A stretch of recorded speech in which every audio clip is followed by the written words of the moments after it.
Hello, my name is Armando Diaz. I'm going to be presenting a paper titled Representation of Developer Expertise in Open Source Software. The content is structured as follows. We have like the introduction part with is focused on the related work and also the expectations.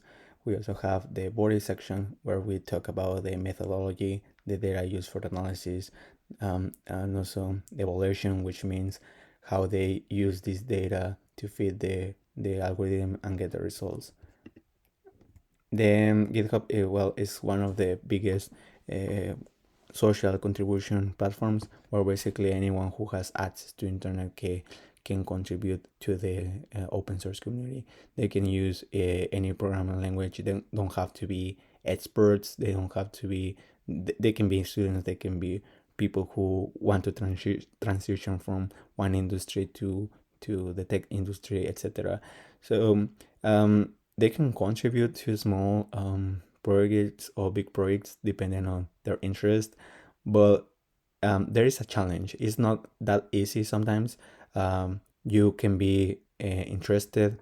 You can be interested in one of on the projects, and this in order to contribute to that project, first of all, you need to prove that you you are trustworthy or that your contribution will add value to the project. So there is a stage where the developers need to need to have a lot of interactions with the maintainers, um, and well, communication and all of these things. So this study wants to understand the relationship between developers, projects, programming languages, and APIs. Basically, all of these components. They want to see how they are related and how they can infer from these components which projects, for example, which APIs the developers will be interested after they finish the current project, for example. So that's the purpose, like finding the right expertise for the right project. For the related work, some papers were very focused on the technical aspect. For example, like they thought that if you were like really good at coding, that was like all what matters. Like that was your reputation. You needed you didn't need to be good at communication or other skills. Like technical aspect was the most important thing. And also they other examples are changes made by a developer on a file. Like that means that the expertise of a developer was based on how many times a developer could add new lines of code, delete delete lines of code, make code reviews, etc., etc. So some of them were like really focused on the changes that were happening inside their repository. Other studies also were looking or studying the README part. The README contains the documentation or the description of a specific repository. So they were looking for how this description or the meaning of this description to infer which kind of features they could develop, and based on that evaluate the expertise of these developers. One of the main or one of the most important aspects for this project is the skill space. So basically the skill space is a vector representation for developers, projects, programming languages, and APIs. The idea of this is, as I already mentioned, to find the relationship between all of these components in a linear model. So some of the advantages of this approach is that we can compare different categories in the same space. Also, we are using a lot of data. The data comes from the wall of code and dataset, which contains a lot of the representation of expertise of like many contributions. And also we have a cross language comparison, which help the analysis to not be biased to one specific programming language. Um, Here are some of the expectations, but basically these expectations are related to each each of the components. They need to be aligned to either themselves or to the project, or like cross relationship. So basically that's what we're expecting, that you are a developer, you can a developer can can be attracted to a project, or a project can be assigned to a developer, and like there is a like cross relationship between all of these components. We have then the data part, which includes the language, as already mentioned. We have 17 different programming languages. We have the delta part, which includes the different versions that have been developed for this language. We have the number of contributors or authors, the number of projects, the different distinct APIs or features implemented. We have also the text analysis, which includes an algorithm called Doc2Vec. This algorithm is a natural language algorithm that can be used for anything, basically, like machine translation, information retrieval, sentiment analysis. Like there are many applications for this algorithm.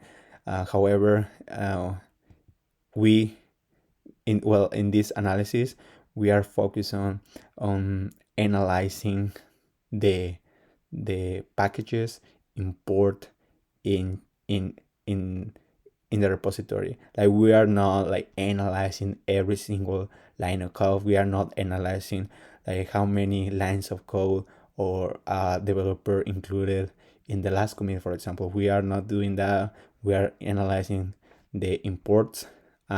That means each import is associated to a feature in that program, so that can give a lot of context to what's going on. The cleaning part, um, there were some duplicated information. So in order to deduplicate that information, they had to find which repositories were fork, were clone, and just merge all the commits. And once that was done, they could reduce the number of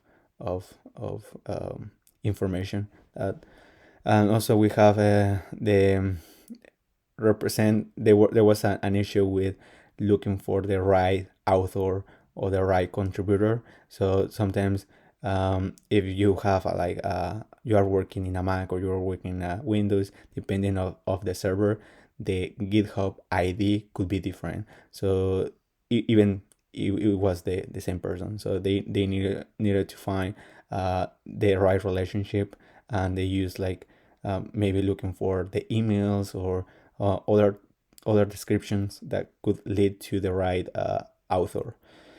We have the evaluation part, which includes splitting the data in training and testing. This is always done when you use any machine learning algorithm.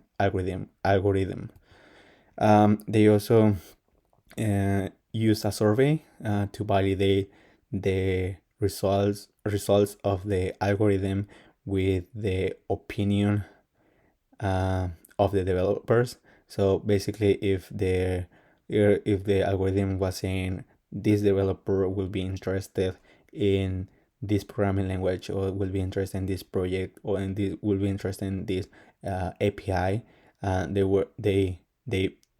they made this survey to be aligned with that information and made that comparison. Uh, Also, for this part, the the the results the results table 2. This is one of the results that we got. Basically, in this part, we want to differentiate the different alignments between our developer, also the skill space. So the skill space includes like all the different programming languages.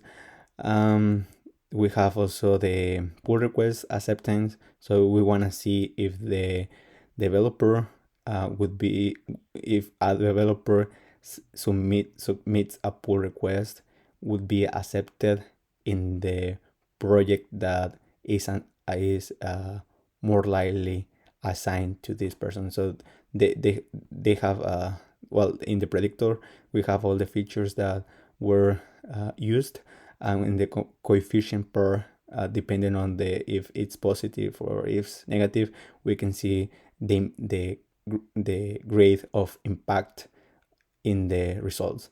We also have the alignment part, that basically we are looking for the relationship between APIs and the self-reported score, that is the survey. And also we have the APIs with or associated with the results of the model. So we are looking just to see if there is a correlation between these two results. Also, something really interesting is that the authors creating a package for this analysis. So anyone who has access to the paper can use also this package to make a similar approach or test a different or the same data, but maybe a different algorithm. And the key contributions for this paper are the conceptualization of developer skill, expertise that transcends individual project boundaries, and also the topology that was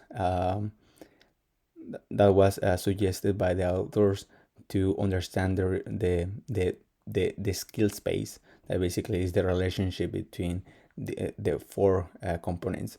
Also, the proposing model, the dog to Beck embedding method, that was something that was included in this contribution that wasn't included in other contribution. And also, the results of the model were very empirical, like they can be used to understand, or